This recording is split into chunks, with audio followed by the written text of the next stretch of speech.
Bicolano, muling nagbabalik. Ang pangalan ko ay Kimson, sa Mark Beats maghahasik.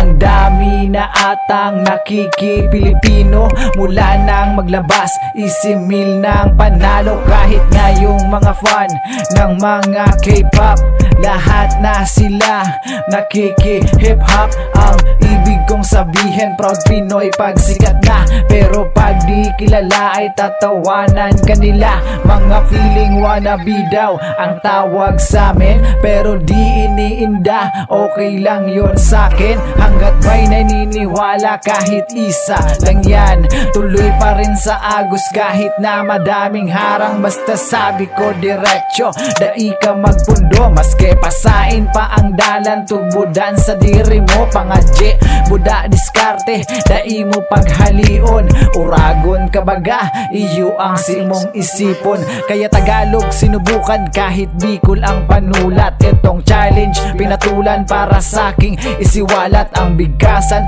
binagalan basta't 24.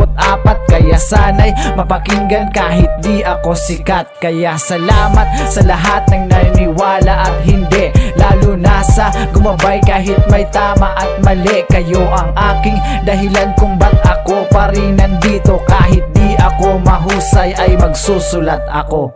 Respeto, tinapos ko muna Biyernes Santo.